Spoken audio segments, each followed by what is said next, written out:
Hello, you legendary people. Welcome to or welcome back to Lauren's Legends. We are moving right along with going through all the state's urban legends, and today we are at Alaska. Alaska is beautiful. It is very well known to have glaciers and mountains and plains, tons of places to go hiking, take your boats, all of the above. But did you know that there is an Alaskan triangle? That Alaskan triangle or vortex is known to rival the Bermuda Triangle with disappearances. Well, let's jump right in with all the legends and try to figure out why so many people go missing here. Sit back, relax, and enjoy.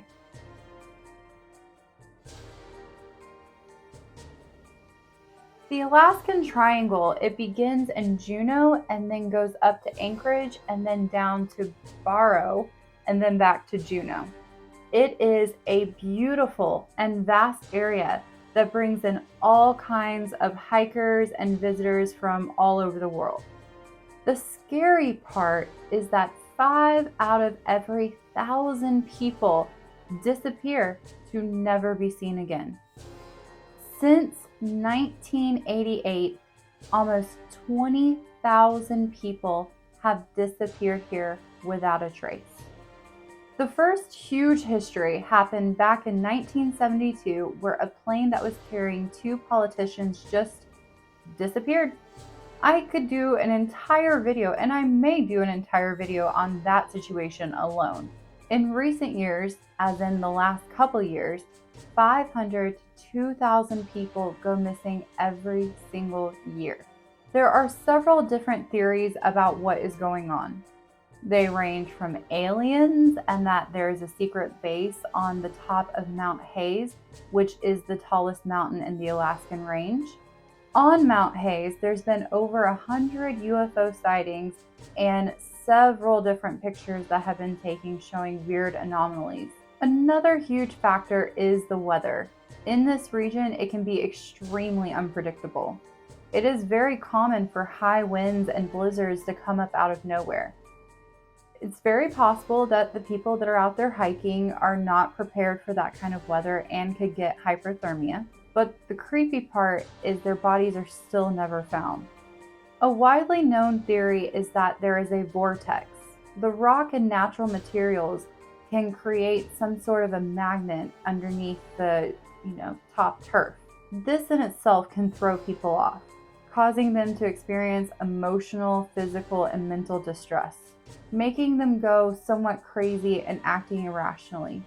My favorite theory is that there is a wide range of cryptozoological creatures that might actually be here. Almost every single part of the entire massive state of Alaska is said to have its own kind of creatures. At the same time, we can't forget that Alaska has a very big variety of natural and known predators. You have the polar bear and the grizzly bear and many more. But the Inuit tribes that go back for hundreds of years are very well familiar with these known predators. Here are 5 creatures that they also believe exist.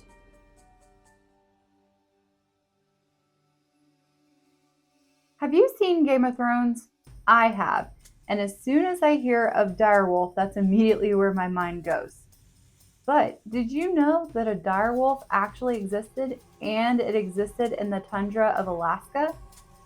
Throughout history, the Inuit tribes began coming up on bodies that were laying there that were missing their heads.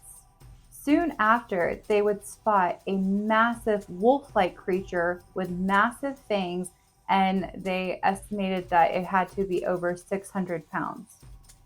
The Inuits believed that it was a wolf spirit, and they referred to it as the saberwolf.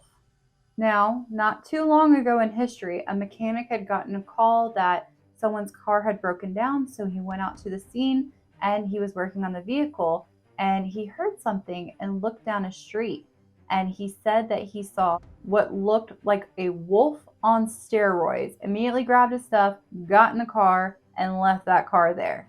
There is also another feared canine spirit. This one is called the Keelut. They believe that this is a dark, evil spirit that shows itself as a black dog. This dog is hairless everywhere on its body except for its paws.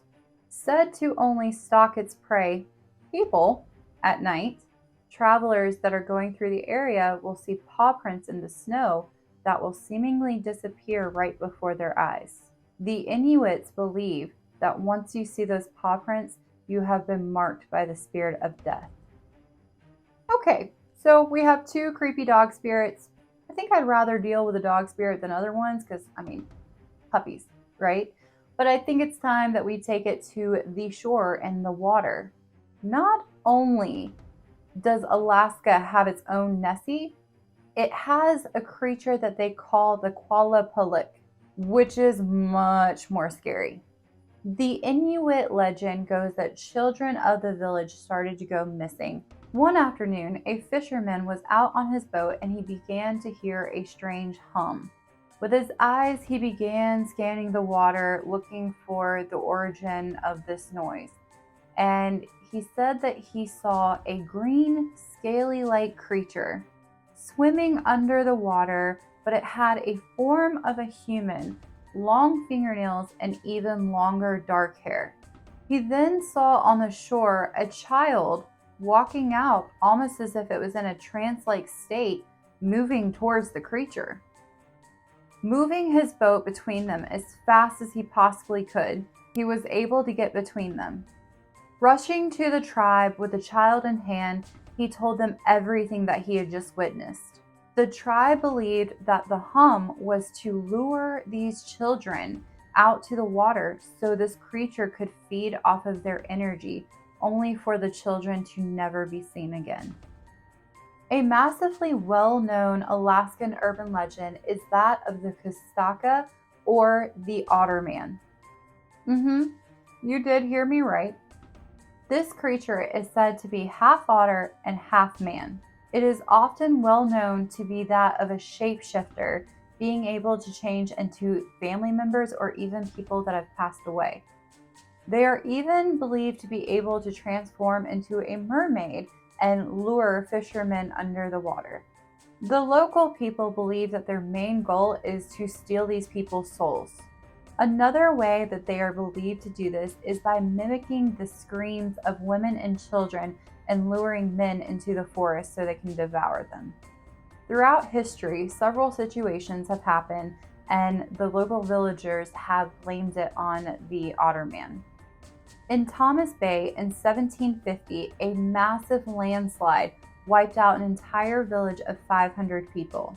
A gold prospector in 1900 was reportedly hunted and ran off by an Otterman. Hearing these tales, a writer traveled to Thomas Bay to investigate. He went around the town and he went into the forest to investigate, and he was never seen again. I, of course, could not do a video on cryptid creatures if I did not involve the Alaskan Bushmen, which is supposedly a very close cousin to Bigfoot.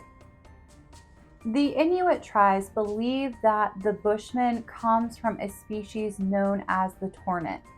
The legend goes that the Inuits and the Tornits used to have a very harmonious relationship.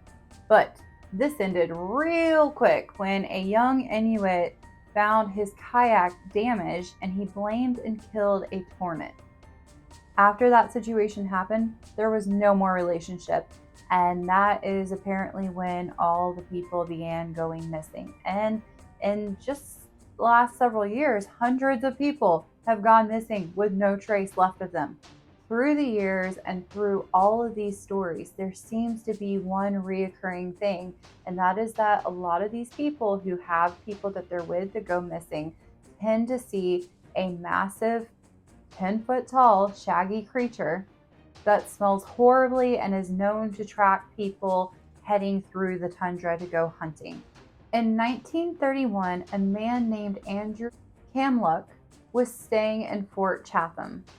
He went out into the woods to go logging. When he did not return, the others did go out and they found his body. He was killed by a massive blow to the head, and all around his body in the mud were massive footprints with no shoes on. They were bare feet. Another man named Tim Larson was on the shore preparing to go fishing. He stated that he saw a massive beast with huge swaying arms watching him. As soon as the beast saw Tim looking at him, the beast retreated back into the forest. As the years continue on and more people continue to go missing, what do you think is happening out there? Do you think that every single one of these stories has a reasonable explanation and natural causes? Why do you think so many people's remains are never found? Even if a predator consumes that, there is still some sort of evidence.